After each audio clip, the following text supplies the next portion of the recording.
कैलाश पर्वत पर एक समय ऐसा आया जब भगवान शिव गहन समाधि में लीन थे। ये समाधि इतनी गहरी थी कि वर्षों तक चली और तीनों लोकों में संतुलन बनाए रखने वाली शिव की ऊर्जा स्थिर हो गई। इस दौरान माता पार्वती ने सृष्टि के संचालन में शिव की अनुपस्थिति के कारण एक असहजता महसूस की।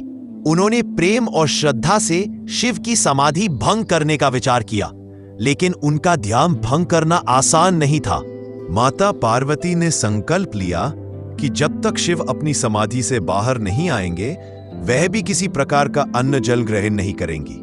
उन्होंने शिव के पास ही एक आसन ग्रहण किया और अखंड नाम जाप शुरू कर दिया।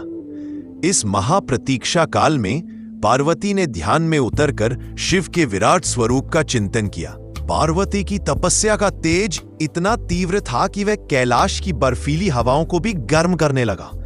इस तेज ने आकाश गंगाओं को भी प्रभावित करना शुरू कर दिया। ब्रह्मा और विष्णु समेत सभी देवता चिंतित हुए। उन्हें पता था कि यदि शिव और शक्ति दोनों एक साथ समाधि या तपस्या में लीन हो जाएं, तो सृष्टि का चक्र रुक जाएगा।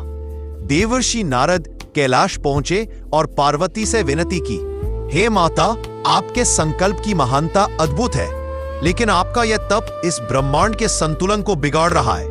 शिव का ध्यान किसी साधारण प्रयास से नहीं टूटेगा। नारद की बात सुनकर माता पार्वती ने अपने तप को और गहन कर दिया।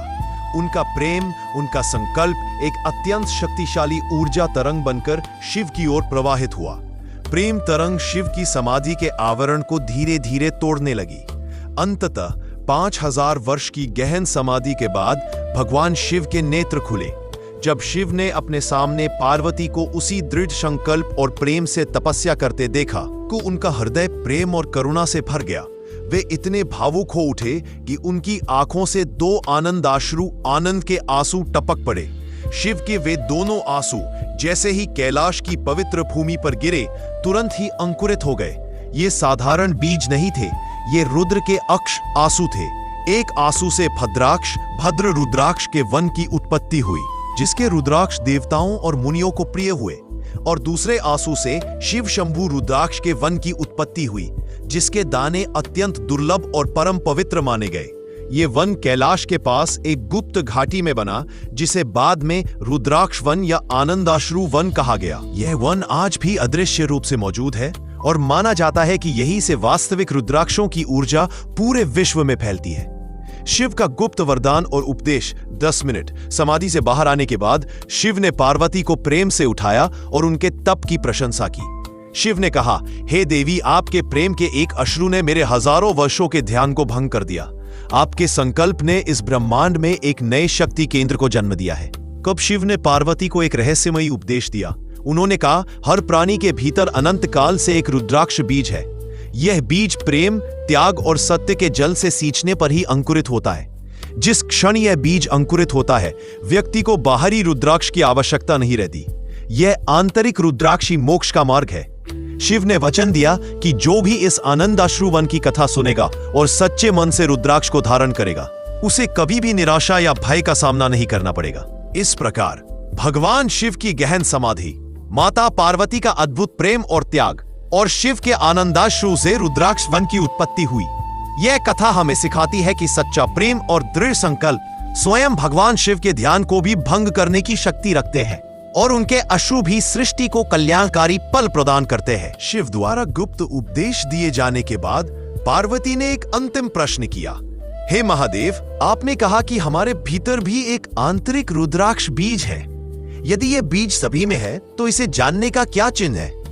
हम कैसे पहचाने कि हमारा आंतरिक बीज अंकुरित हुआ है या नहीं?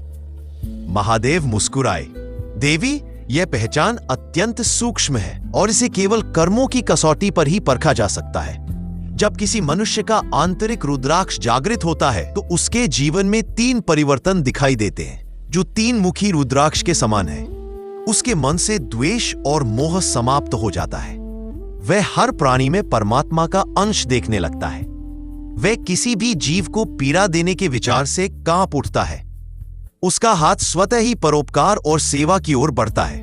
वह काल और मृत्यु के भय से मुक्त हो जाता है, क्योंकि उसे ज्ञान हो जाता है कि शरीर नश्वर है पर आत्मा अविनाशी है। शिव आगे बोले, जिसने इन 3 गुणों को अपने जीवन में उतार लिया, उसे संसार के किसी भी रुद्राक्ष को धारण करने की आवश्यकता नहीं, क्योंकि वह स्वयं ही चलते फिरते रुद्राक्ष के समान पवित्र हो जाता है। उसका हर कर्म कल्याणकारी होता है।